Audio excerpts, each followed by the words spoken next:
Hello, everyone. This is Dr. Lee Whitmore with Focusrite Group. I'm a vice president for education and our business-to-business practice here at Focusrite in the Americas. And I'm very pleased to welcome you to tonight's webinar. We're talking about the future of immersive audio. This is a part of a focus for us at Focusrite and Atom Audio, two of the 12 brands in Focusrite Group. We are Focusrite, Novation, Sequential, Oberheim, Sonox, Atom Audio, Martin Audio, Linear Research, Optimal Audio, Linear Research, also Timex and Outboard, and PanLab. And today's focus, again, immersive audio. I have three fantastic guests. We were together this past spring at Full Sail University in Winter Park, Florida, and had a similar conversation. And tonight we're going to speak a little bit about what is immersive audio, what's happening in the market. For those of you that are pre-professional students, those of you who are pros looking at what to do with immersive audio, including Dolby Atmos music, Sony 360 Reality Audio and VME, and other ambisonic applications. We're going to talk about that, talk about the practical uses of and mixing in Atmos, listening, teaching with it. We're going to have a lot of fun. And I'm very happy now to introduce our panel today. We have with us, there they all are, Darren Schneider, who is the head of advanced session recording at Full Sail University. We also have Adrian Morales-Demori, who works out of Miami. His studio is Haga Studios there. And also Davey Rieley, who recently came off several years working with me at Focusrite and Focusrite Group, and who is a Universal Music Group certified Atmos mixer and has a long career mixing music and is doing a lot of that in immersive with Dolby Atmos music now. And so there are our panelists, and I'm going to do just a quick turn and ask each of them to tell you a little bit more about what they do, and particularly, panel, tell our audience a little bit about what your connections to immersive audio and Atmos are right now. I'm going to start and go in the same order. So Darren Schneider, again, head of advanced session recording at Full Sail. Darren and I have the good pleasure of seeing each other several times a year. Focusrite and Atom and our other brands are very important partners and really enjoy working with Full Sail University and its sister schools. Darren, tell us a little bit more about you. Yeah, great. So I teach the advanced recording and production class, more about like actually putting full projects together. And 33 years pro audio engineer. I spend the majority of my time honestly doing that, as everybody on our panel knows. We're all very, very busy with that. I was fortunate enough to come up engineering and producing for Deep Purple and everything from Backstreet Boys to, just tons of different things, tons of gospel work. Immersive audio is a huge chunk of my time now. Even today, working, so this is my stereo mix room. I have a separate Atmos space, but working with VME, which is the new tech in headphone technology from Sony. It allows us to mix in that. So just rebuilding my templates, it's a thing. But, I love to push the edge of technology. That's one of the things we do at Full Sail. We just recently with Martin Audio built a one-of-one 50-foot by 45-foot 21-speaker immersive classroom, which was quite a feat to put together. And it allows us to kind of bring immersive to a group of students that is hard to get people into immersive rigs. So having that big of a size allows us to put 50, 60 people in a room and they can actually hear things move around the way that they should. And so I've been here at Full Sail for over 20 years. So thank you, Darren. It's really great to have you here, and we look forward to chatting more and learning more from you about what's happening at Full Sail and then also in your professional mix career. Next, again, we have Adrian Morales-Demori from Miami. Adrian, tell everybody a little bit about you and about Haga Studios on Miami and your career. Sure.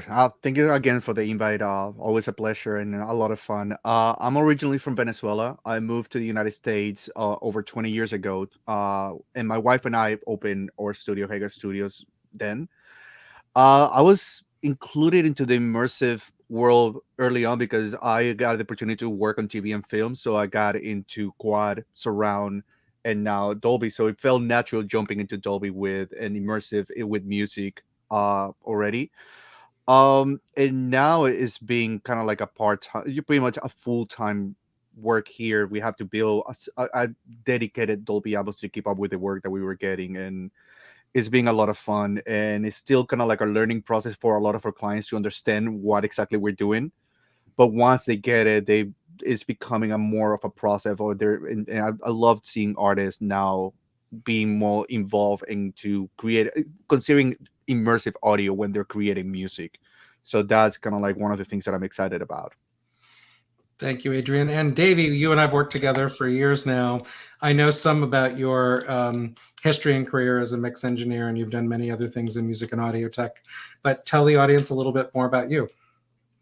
Well, similar to Adrian, I come from a very exotic place, Milwaukee, Wisconsin.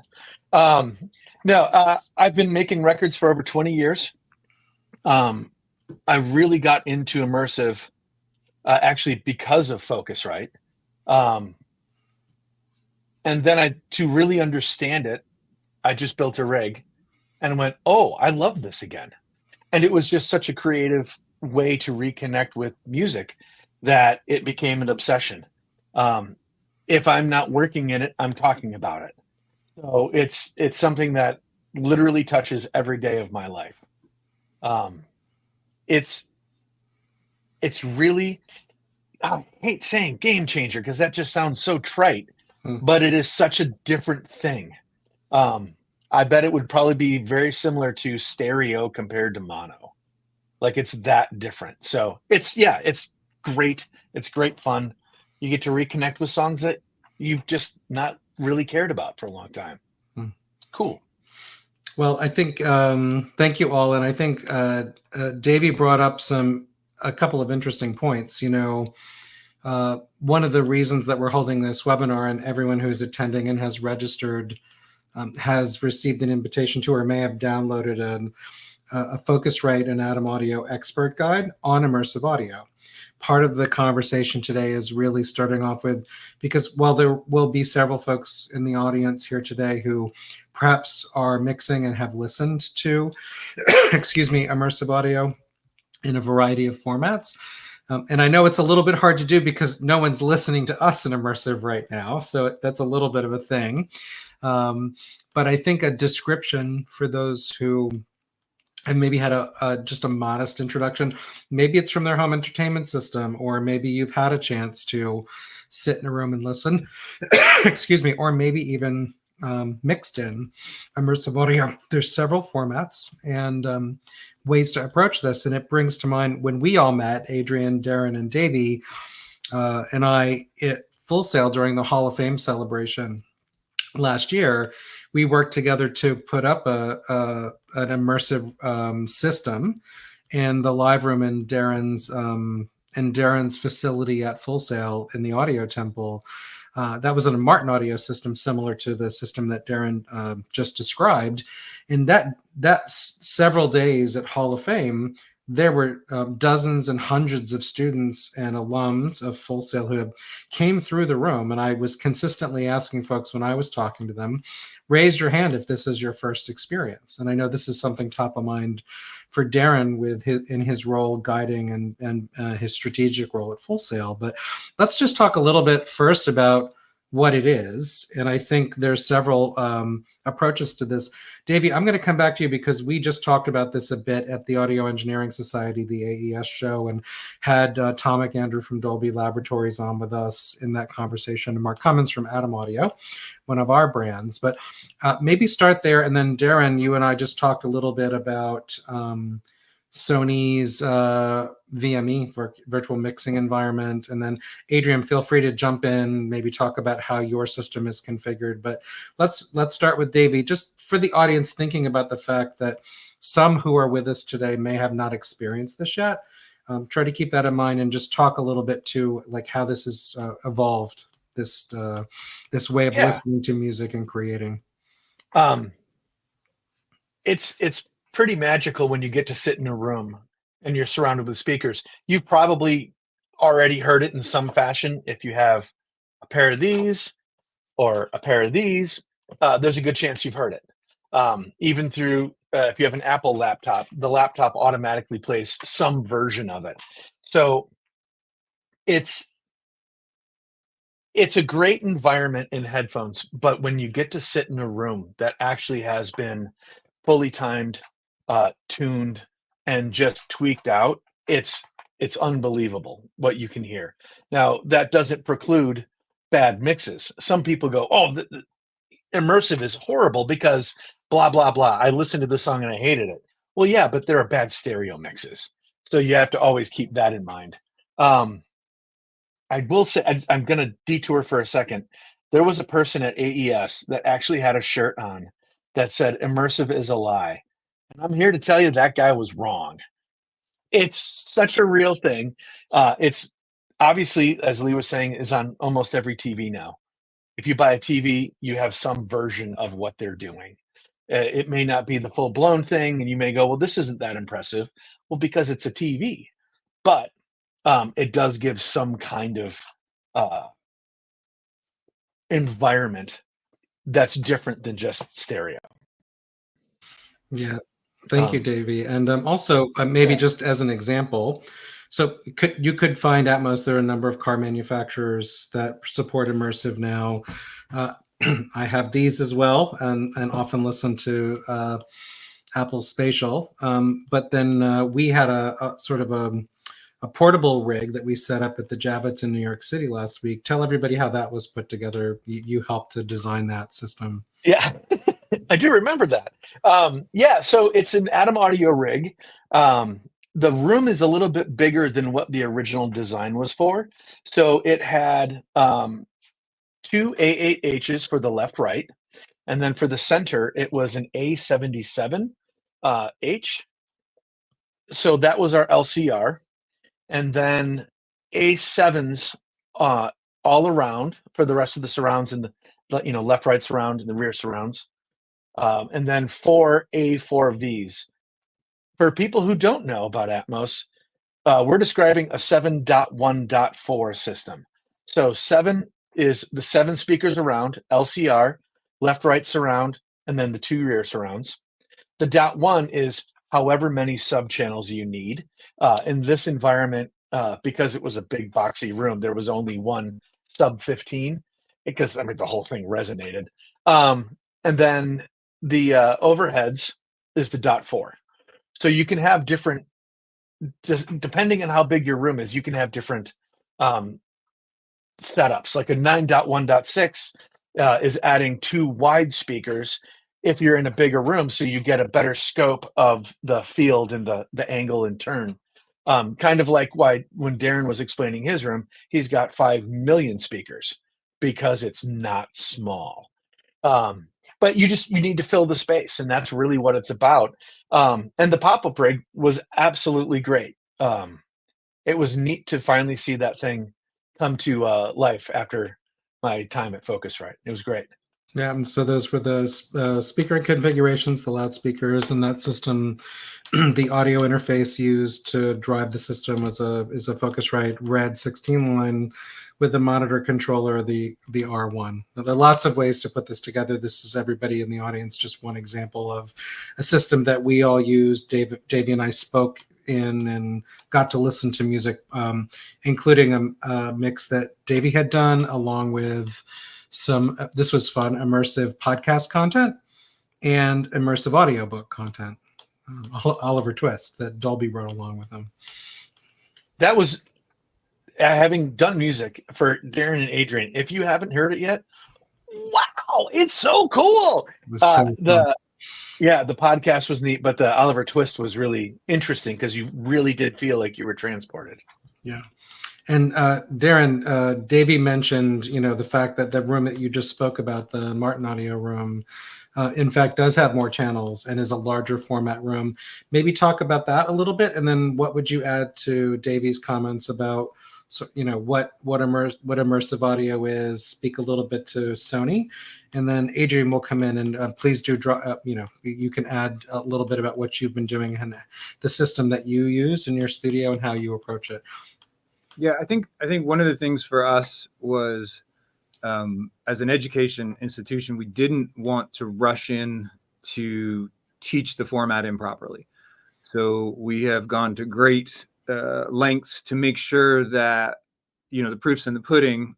I'm working on releasing records, working with Apple, working with Dolby. We did the first Americana Immersive, and Apple pushed that for us. I think it was 2018, 2019, something like that. And we've really always been, how do we bring this to a student? It is a technically deep setup. It's not for the faint of, it's not plugging a 1/4-inch cable in. You literally have, in our case, 21 speakers. We're running Avid Dadmon. We're running your tuning software with the Martin Audio stuff. We have 3 S6s in the room. So you can work from the front, the left or the right, in the center. And it's 21 speakers. It's 4 18-inch subs. And we did that so we're not trying to blow the low end all from the front of the room through the room. We staggered the low end. It is still 1 sub. The system will run 5.1, 7.1. But where the confusion for a room of this size, which hadn't really been done like this, because they've done theaters, obviously, Dolby has their own theater out in California. There's all kinds of places, but this sits between the dub stages, and it's bigger than a regular music. 21/18 is Dolby's recommendation for max size of an Atmos rig. So this sits in a little bit of the array / music. It is tuned and done for music. And the way we do that is we have 4 on each side, 4 Martins that run. We have 3, I don't remember all the numbers of what the speakers are, but we have 3 larger ones in the front, which is our LCR. We have 4 on the side, 4 on the back, and we have 8 above. And everything is timed and tuned, obviously, by Dolby. They actually flew Jonathan in to tune the room for 2 days. So it was a pretty extensive tune, but it plays like a normal room. That's kind of the cool thing. We just had Bob Clearmountain here doing, his presentation, and he brought up his, 7.1, mixes, popped them on the system. We can turn off the, like Davey was saying, the extension speakers for the left and the right. We're now moving into our next phase. We have this big classroom to teach in, is small individual. We're building 10 Genlec, basically 714 rigs in 10 spaces so that the students will be able to mix on speakers. Unfortunately, everybody can't get in, even with 10 rooms. Everybody's not going to be able to get in 24/7. So one of the things that I was approached with was Sony VME. I had heard all of the rumors and the myths of this magical box that they brought from Japan in, and they did some stuff with, George Massenburg in Nashville, and he forgot he was wearing headphones. Obviously, we've heard these stories. And again, Adrian mentioned 5.1. We've all been quad, 7.1. We've all spun things around a room way too many times. But, I heard about it a while ago, didn't believe it. They came, they did the profile, and that's what I'm mixing in today. So behind me, my rig, this is a stereo room, but I have 916 object-based bed. And so I'm able to mix the max format on headphones, and it is 100% believable. It's hard to explain even to audio people unless you hear this. So what it is the short version is they have 2 microphones that they will, they're little tiny microphones. They will profile this, they'll pulse the room. They profile the room. Then they tape and put the microphones in your ears. And then you put their headphones on, the 400s, I think they are. They're like $399. It's not a super expensive headphone. Then they run the same pulse in your head, and it matches the space that you're in. So this differs vastly in the immersive world or even spatial audio world from what Stephen Slate's doing with his product. So his product is adding crossfeed and other technology to make you feel like you're in a space. but it does not do behind, above, or even for lack of a better term, below. And that's where VME really comes into play. VME was designed for Sony 360, which is 32 speakers, because there's a whole row of speakers on the floor, which, the 360 thing isn't, kind of taking off. Obviously it's a brand war. Dolby is a brand. Immersive audio is the term we like to use, because Weiss is object-based immersive for game audio. There's tons, basically everybody at this point. It's so people use Atmos as the brand name. So VME allows you to work. I would not say you shouldn't listen on speakers, but in post-production and film world, which it's being used by a ton of Sony film mixers and everybody else. I know a lot of people are using this in the post world, because you can mix. You can go into a immersive speaker room studio for a short period of time, do your tweaks, and get out. So it's a more cost-effective, more functional way to mix, and you could literally sit here with your laptop and do it. It's an app that runs on your core audio. My setup is I have Pro Tools running into the Dolby renderer. I'm not running the Pro Tools Dolby. I'm running the actual renderer itself. So I use the audio bridge to go to the renderer. The renderer then feeds the VME 360. It's called 360. And it has my profile. So you have to be profiled in an immersive room yourself. You don't buy rooms. They don't sell rooms. This is a actual one-to-one of an immersive space. And so our move is we're doing that. We're speccing out a full-scale, full ATC 916 rig, which will be ATC 50s all the way around, 210s in the front, 4 of the 15 subs, so that we can split the space. So that's kind of on the horizon of us continuing to move forward, introducing hopefully VME. We will have 10 Genlec mix rooms. We have the immersive classroom. It's a topic for post, for audio, for everything. And I do want to mention, when Davey was talking, I think one of the most important things, anybody who's new to this conversation or to this format, mixers always have to know what the end net result is, how your consumer listens. And right now, it is not what I just described as VME. Consumers cannot hear VME. That's something that a pro can hear. It allows us to work and do what we're doing. What the consumer hears is binaural. So what binaural is it's squashing all of those channels basically down to 2 channels. And Apple has its own codec that it puts on. Spatial audio is different than a raw ADM file. But like Davey was saying, all formats are in this one file format, meaning you have 916, 38.5, whatever you want is built into this, and it goes all the way down to mono. And that will allow whatever the user has, your headphones, if you have VME or whatever, it understands the technology to play back its max format for whatever you have. And that's what's kind of cool is the consumers right now, Sonos is big. So people have a Sonos bar with 300 remote speakers. So you have 2 remote speakers that are wireless in the back, and your Sonos bar is designed to do this. So when you play your favorite TV show and it says Dolby Atmos, if you have that rig, you are hearing a lot of what we're hearing. It's like even Bob Clearmountain, who's one of the top mixers in the world, he loves his Sonos. And he always references his mixes, as he should. Like we used to reference, we go out to the car. Now we reference on ear. All of us have just so many versions of headphones and earbuds, and let me try a Bluetooth adapter. Like every mixer on the planet does this. We run everything from multi-$1,000 headphones to the cheapest headphones you can get, but we do that so that we know how our music is going to translate.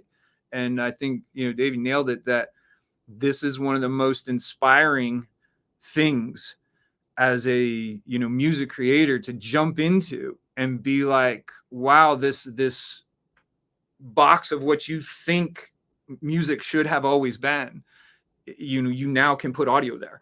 And I think that's a pretty pretty amazing thing, for us moving forward. And so I'll let Adrian kind of. Yeah, it's a significant sort of life-changing transition for all of us. Adrian, as you mentioned in your introduction, you've been working in 5.1 and in this space for a long time. So I'm going to open the floor to you. What will you add to the things that we've heard already? I think one of the things that I always like to, when I talk to either it comes from label artists, is when it's trying to explain Atmos, I always try to make it clear that it is a new experience. We've been experiencing music coming at us through the speakers and headphones, and this is the first time that we have speakers, the music surround us.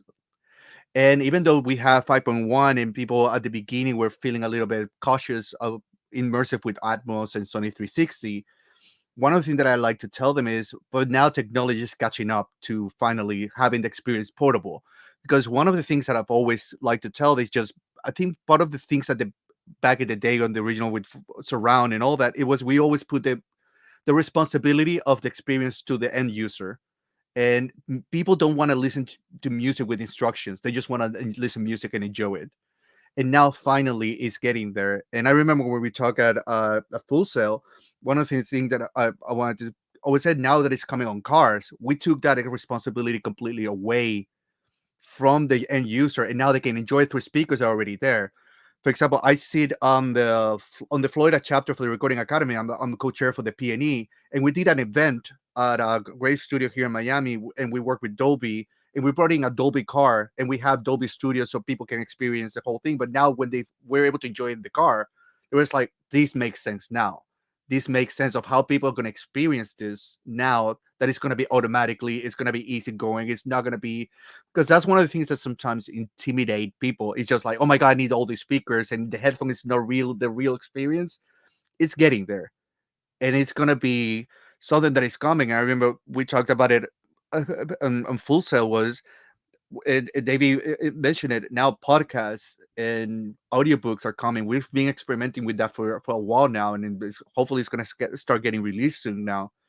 That experience is going to happen, because once again, since it's available in cars immediately, it's going to be even better on the experience, because once again, it's plug and play, you can enjoy it, and that's it. And that's been the biggest changing on how people are going to experience music now, and how it's how people are going to adapt to immersive audio in the future. And it's not going away. Dolby's been doing their format for a long time.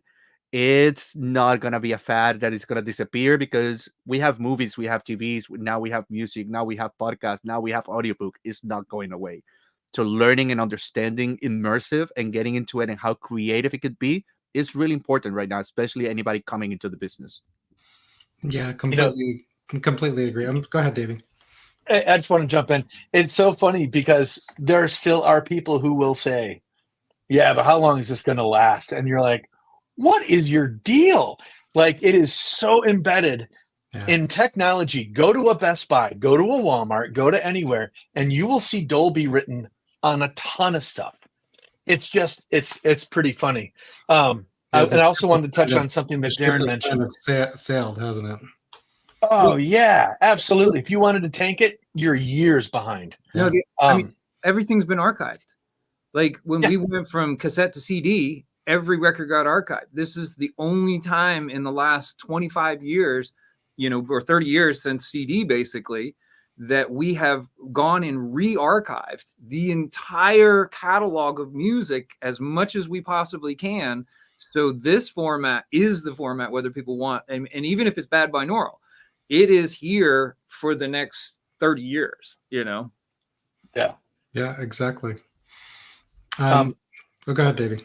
Darren, you mentioned when you're talking about VME, I was lucky enough to go through the training so I can actually go and do VME for people in studios.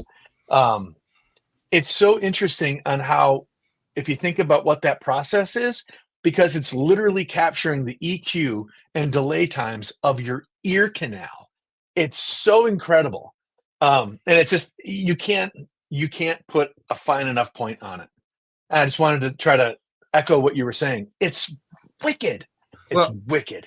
And as a pro, we get exposed to technology before normal humans do. Especially, the four of us that are sitting here, we're in the know of the know of the know of the know. To understand that this is going to be in the consumer's ears. If it's 5 years, if it's 7 years, it makes no difference. We're hearing what everybody dreams about hearing immersively now. So think about it like military, you know, they have this cool tech, you know, they go to war and then it goes to your TV or whatever. It's the same thing. We have the vision of how important this will be in the next, you know, chunk of years, and what we can deliver. So my advice to everybody is to try and learn as much about VME, learn as much you can about array formats of all of this, because we're on the infancy of it. This is the time for young generation to get in. Like I think Adrian said, we don't know what we're doing. Nobody, I don't care how many, I don't care if you've done 300 mixes. Like literally Josh Goodwin, who's a really good friend of mine, sent me an advanced copy of this Pete Yorn record that he's got out right now, which is amazing. If you want to hear a great immersive record, go listen to it. It's absolutely amazing. But I immediately noticed, oh, he doesn't use the bed at all. Because we all went through this. We're going to use the bed, and we're going to use a few objects, and then we got too many objects, and our file sizes were, you know, massive. And I noticed he's using the bed object, so he doesn't have to do any of that. And he's just printing basically a couple objects with that. And I was like, oh, wait a second, that also folds down better. So only thing we use in the bed, I mean, a lot of us, not everybody, but a lot of us in just music, not post, you still have to have all your different beds and stuff. But in music, we're just the LFE has to go into the Dolby bed. And then basically we're doing, you can do 916, 51, you can do whatever you want as far as the object bed. We're just putting in points that the math becomes better. I know, Davey, you can explain the tech on that way better than I can. So I'm not the most technical person. Well, I mean, it is interesting with the strategy of this all, right? Because as Lee mentioned, Joe Chuddick lives in the bed, because he has less problems with phase issues. And he's just found that he adds just enough in object form so it doesn't get kicked back by UMG, right? He gets better translation for him. That's the best part about this. It's still art. We're still all painting and doing our thing. And what your brain translates is how you end up doing it. Something that I used to ask, actually, because of Focusrite, I've been lucky enough to be at every single Mix Immersive since the first one. And one of the first questions I asked my very first panel was, how long until the Atmos version is mixed first? And now everyone is just going, how do I do this? How do we I want to mix an Atmos and then fold down to stereo. How do I make that stereo better? It's so interesting, because that's a handful of years ago that this really, you know, it's just, that's the speed at which things are moving.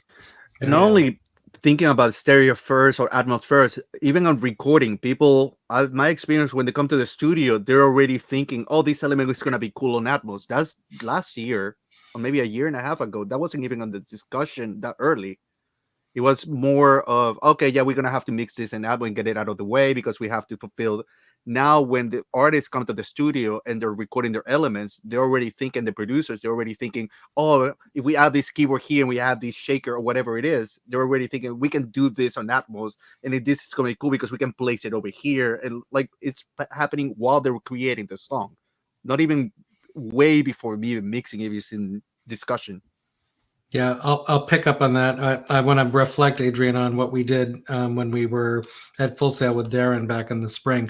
I do want to remind everyone who's in the audience, you are very welcome to drop questions in the chat. Most are watching through our Focusrite YouTube channel, and the producer and I are monitoring those. So if you have questions for our expert panel, please feel free to drop them in. Also, to our producer, Jordan, when you have a chance, drop the link in for those who may not have downloaded yet the expert guide on immersive audio, so that for those listeners and viewers today that haven't had a chance to read it and look at it, they have a reference point for that.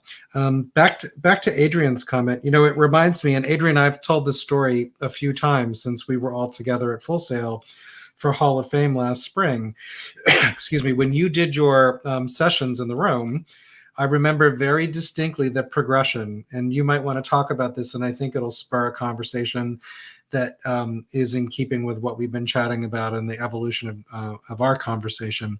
You brought stereo stems in, and you played an example for the students and alums and professionals in the audience, where you had been asked to mix in Atmos something that, and I don't remember the track, but something that already existed as a stereo track.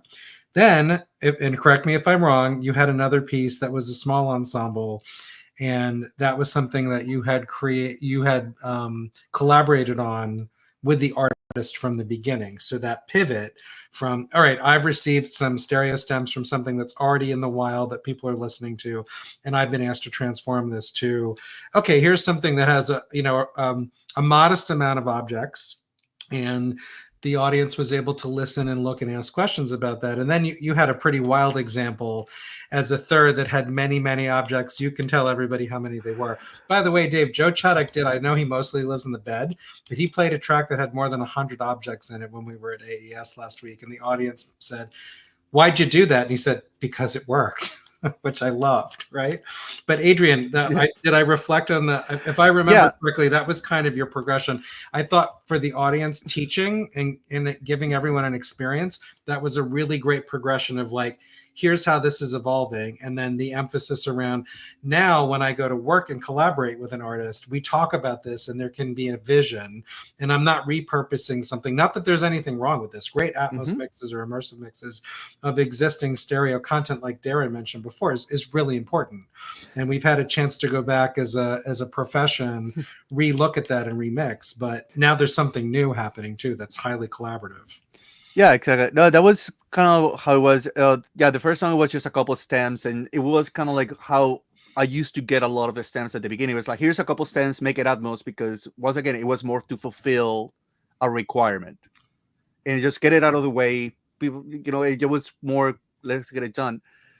And then the second one, it was something that it was recorded live. It was an incredible jazz artist from Argentina, and this time she wanted to be part of the process. She wanted to understand when we were ready for Atmos. It's like, I want to sit in the room and I want to discuss the vision. I want to understand the technology so I can see how my music can translate into it. And we work on it. I think it was one of the favorite ones because it felt real. It felt like, I can feel, because her vision was, I want to have a mix that I'm sitting in the middle and I'm putting my band around the listener. I want that to be the experience. And we mixed it, and she came to the studio a few times to kind of tweak it, and just until she felt like, this is experience, because she understood it. She was, this is a new experience to enjoy my music for my fans. And the last one, yes, it was done from the beginning, and it was crazy. I had 102 objects on a song that had 150 channels, and so I did some bets, but it still was crazy. But I wanted to show, because the audience was like, let's go crazy, let's just experiment, because it was, for her, it was like that. It was like, there's no rules, and she understood it, like there's no rules, there's no set boundaries on Atmos, so let's experiment, let's go crazy. Worst case scenario is too crazy, but let's have fun with it. And it was a completely different experience. I wanted to show how crazy it can go, and there's no really wrong way of doing it, as long as the experience the artist and the vision of the artist get achieved. And you can go, from simple to all complicated and go crazy and have things going above and anywhere. But at the end of the day, it achieved the purpose. The artist was happy and their vision was correct, and people enjoyed it. I think I'll pivot next to Darren. When you think about all the students that come through audio and music production programs at Full Sail, and you're just integrating the practice and best practices of what immersive mixing and production and music creation is. What would you share with the audience? Now, here all of the mix engineers and producers that we have in the panel today have, as you hear, audience, significant experience. But now, Darren, you're charged with thinking about how to pass this on as a discipline. And I know you're just getting started with this, but I think to pick up on Adrian's examples, what are you thinking about as you think about bringing in immersive mixing and production into the curriculum? I think there's two really key points. I'll pick on Steve Wilson, who's arguably one of the best, I think, immersive mixers that's out there. Steve is, in a band Porcupine Tree. He's been a forefront runner in 5.1 mixing for years. He looks at immersive as a new palette. A lot of older engineers are doing that. A lot of the younger engineers are path of least resistance, where they're trying to, like Adrian said, they're trying to grab a few stereos or normal stems that we do. So your drums, your bass, your guitars, whatever, and they're trying to fold it out into it. So there's some things you should know before you do that. First off, Apple has AI software that will kick it back. Also, we just had, not myself, but one of my friends just had a record that was kicked back because his sub, there's a level on the sub that you cannot go over on Apple. So Apple has different rules than other people. But when I bring this to a new group, I start at the beginning, from how to actually approach stemming a session. So you have to make a decision. Now, Adrian hit it right on the head. This last record, current one that I have out for the Grammy stuff for this year, when we were making this record, which we made over the course of a couple of years, I don't know if Adrian got to hear any. I know Davey did, but we actually double tracked our string sections, in that I wanted the strings to hug you, and it would have natural modulation. Instead of me spreading them out, I had a whole set of strings in the front half of the room, and they double tracked. And obviously Pro String, this was the nights in New York at Brooklyn Recording, and I think Avatar. And so these are incredible musicians. So when they double track, there's only finite differences, but that difference always kept like a natural modulation. And the strings, when they come in, they hug you. And that's what Adrian was trying to explain, is that you now should be thinking about how you're recording, things that you could do that you wouldn't have done before, double, triple guitars, just for the sake that the verse could have it in the center channel, and then you can fan it to the two side channels when that hook comes in. Be thinking about how to utilize space in a very different way. But it starts with, when it's recorded and you're getting ready to mix Atmos, not a lot of us, like Davey's saying, are at the point where we're taking a blank Pro Tools thing. Like my template that I'm building is mono stereo channels. I use all my normal plugins, and then they go to a 916 drum bus, a 916 bass bus, a 916 guitar bus. So when I'm trying to explain to people, if you have 10 kick drums, you may not need 10 quote unquote prints of each kick drum. What you probably need is a couple of those, because you're going to want them, one to be very far forward, one to be pinched in a little bit. So you really do have to, while you're mixing, if you're mixing from stereo, your main mix session, you got to be thinking, okay, I would like to have those guitars so that I can put them on the sides. This is now the mentality. Every mixer is thinking about, what am I going to do in Atmos? Like, we're almost excited to get to. So I agree with Davey. At some point, we're going to be, let's do the Atmos first because it's more fun, and then who cares about the stereo? I don't think we're there yet, but I think we're definitely moving towards that. Soon. Yeah, I hope so. But I start with that basic session, how to stem the session. And then from the stemming of the session, we've actually built a template to inspire the kids to use this. So instead of having to figure out how to do your whole IO setup and everything else, we have basically 16 stereo tracks, 16 mono tracks that go to the bed in the Pro Tools renderer. And I just hand them the template. You can drag and drop stereo and mono auto into it, and you can start moving stuff around. We, as a older generation, teaching and helping people understand how this format works, we need to get people inspired and not bogged down on the technical, because it is very technical. The creative end of it is, kind of what we've been doing in stereo. When all three of us came into the stereo world, we weren't trying to figure stuff out. Somebody yelled at us and said, nope, you put that there, you put that there, you do this. And I feel like that's what we'd have to do with immersive. Is, for us, you need to make that path really inspiring. And that's really, I think, in teaching it, is not trying to overteach the tech, and to get people into the format and get them into, and absolutely advice to everybody, if you have any opportunity to sit in a speaker rig, everything will click. It will totally make sense. It's really difficult to listen to binaural and imagine what we're talking about. Again, you have to sit in it.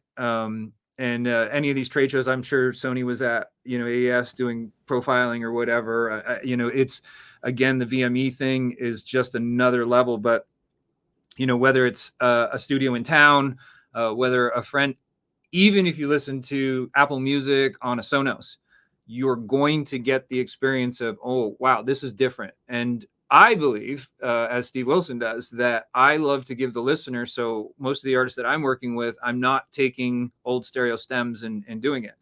I'm doing a completely separate mix.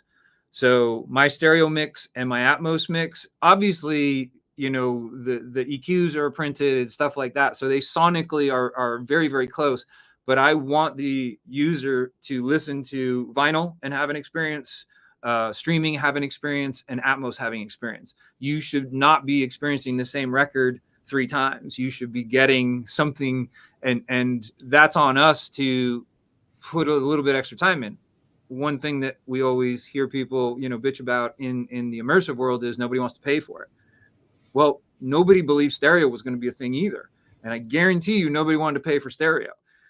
So, it is kind of on us that can afford to do that, to really try and show what this format can do, and, bring in the younger generation in how to achieve that as quickly as possible. We have a question that came through, and thank you, our producer Jordan, for sharing it to me. I think this is important to complement the conversation, since not all of our audience has the experience that the 3 of you have, or my exposure to immersive audio. The question is this: can you guys give a description of what the concepts of beds and objects are? These are terms that, as someone who works mostly in 5.1 post-production, I'm not familiar with the difference. Who'd like to step up and start with that? I nominate Adrian. I nominate Darren because I remember he explained it very well. He explained it better than me.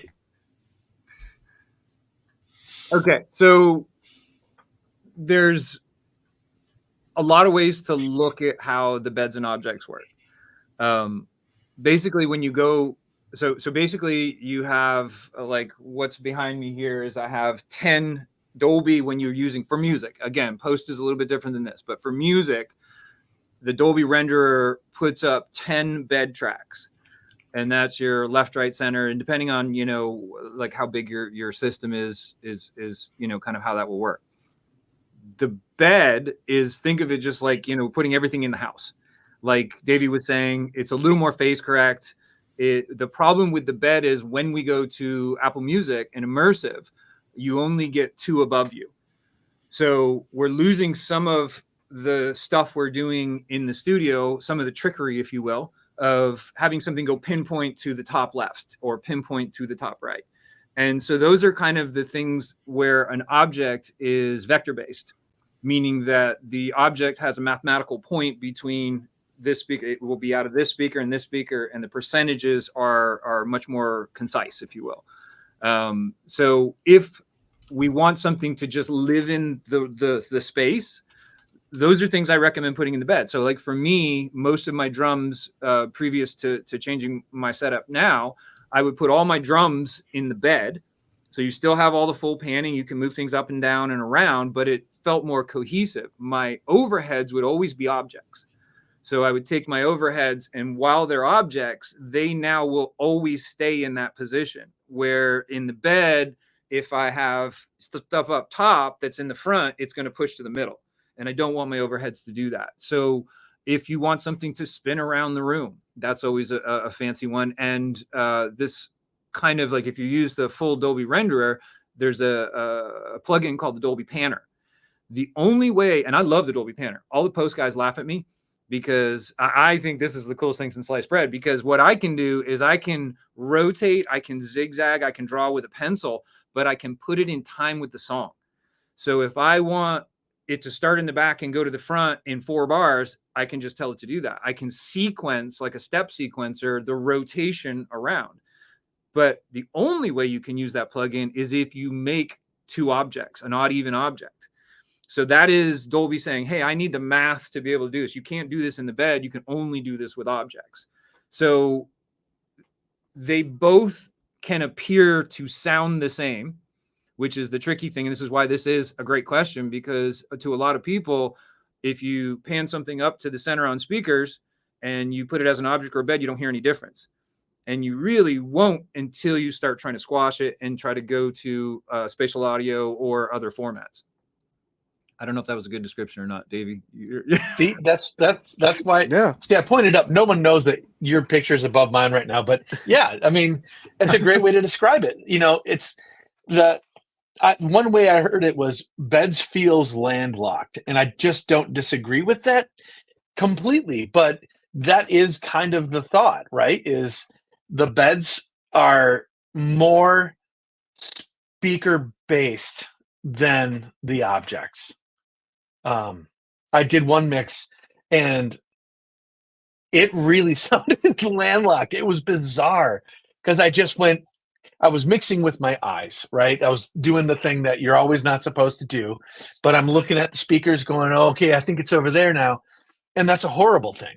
You can't do that, you know, because you're supposed to be experiencing the music. I did not. I failed. I redid the song. They loved it. But yeah, I would say that that's the added piece is objects feel more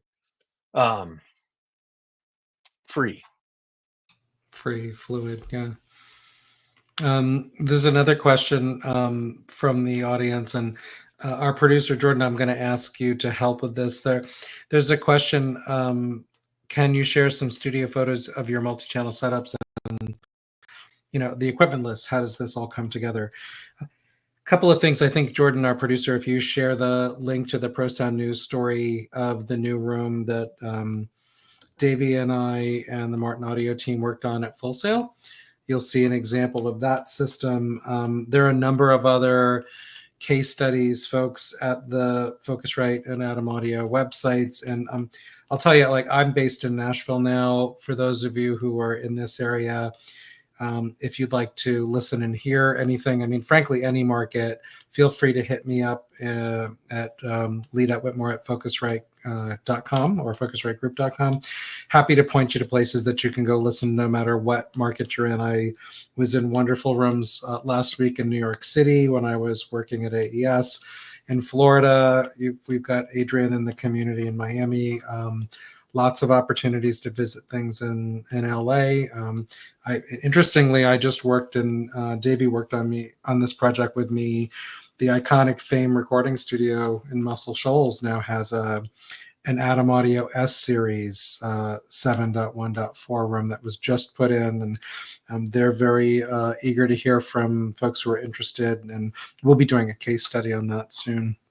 I think it does beg the question, though, for everybody in the panel, for those of us listening today who are getting started or thinking about what to do, and we've all had these conversations. In fact, we talked about it when the panelists and I were together at Full Sail. Maybe just share a little bit, Davey, you know, how to get started, some recommendations to folks. Adrian, you know, what you've thought about when you've put your rooms together or talked with your colleagues, and everyone has heard a little bit about Darren's plans already. But to that point of like, what do I need to look at? What are some good examples? How do rooms go together? Davey, I'll turn to you for that one.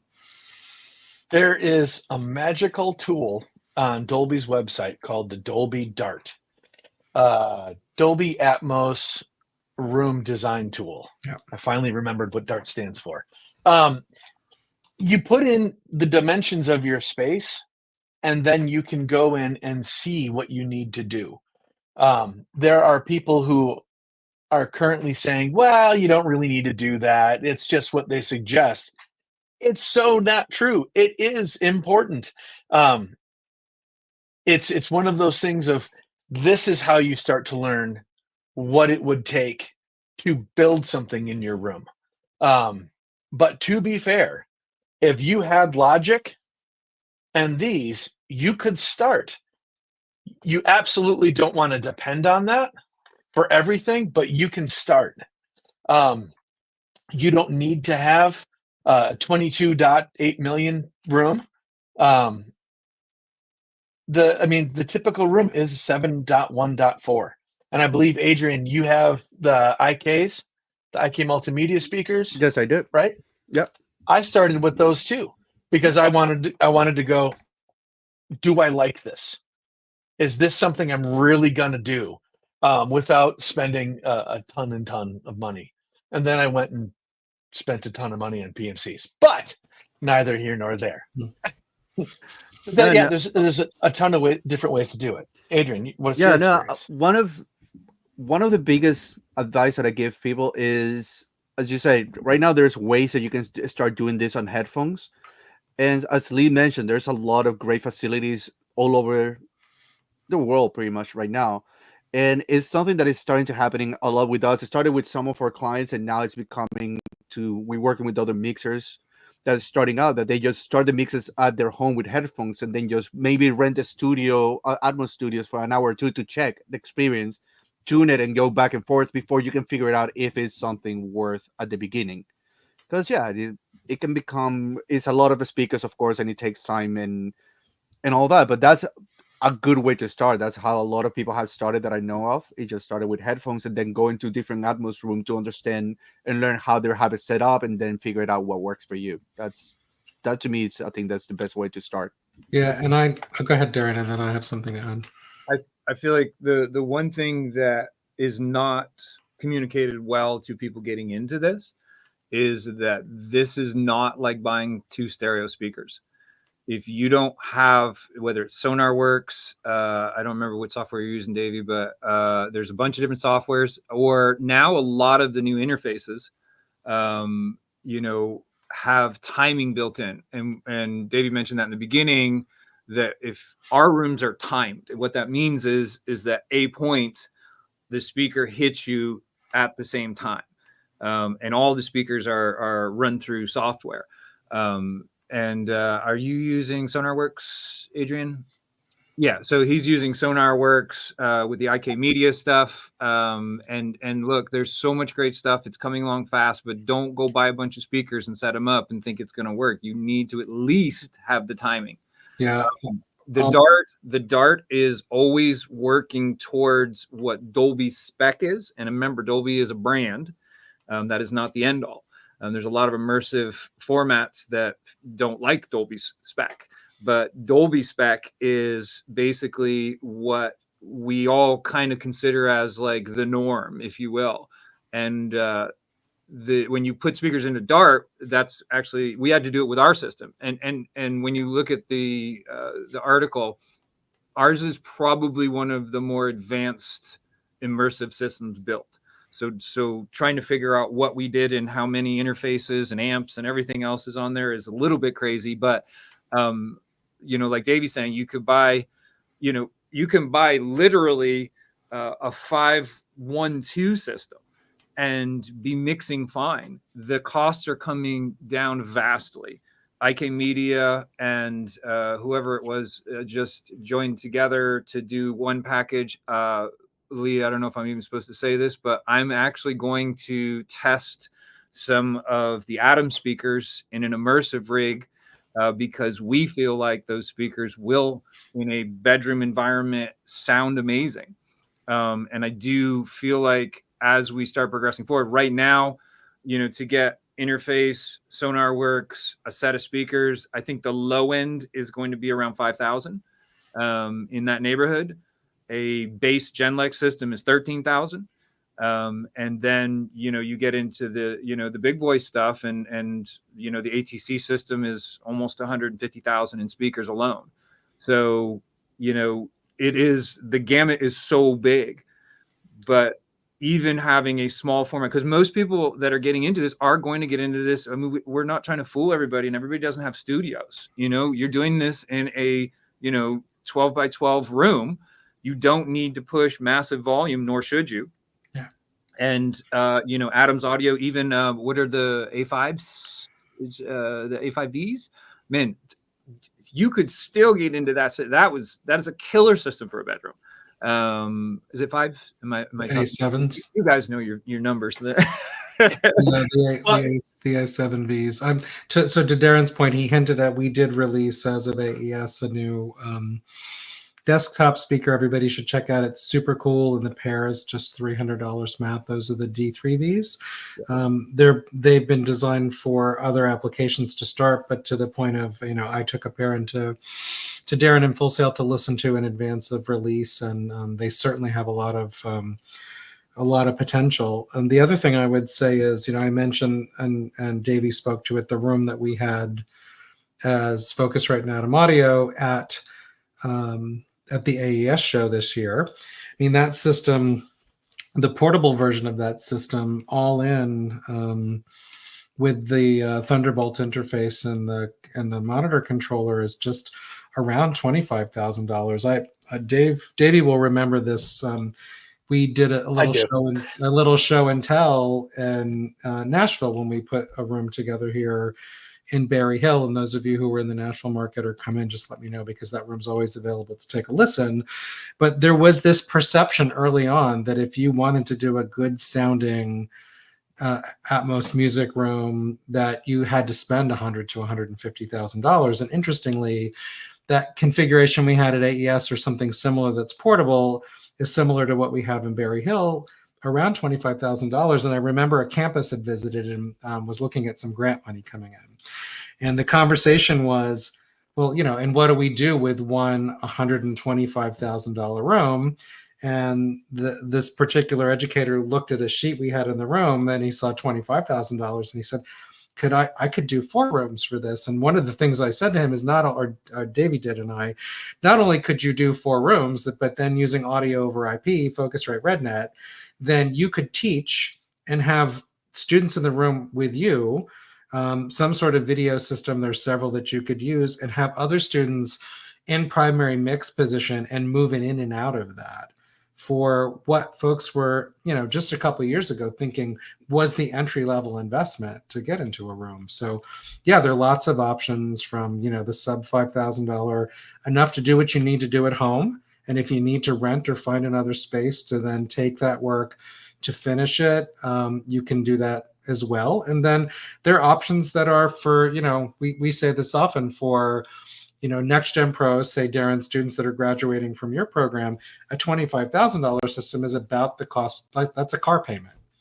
to make a system happen. So there's this shift in just sort of scale, cost, as things evolve, what costs are going to be in place to get a good sounding room for you to work in.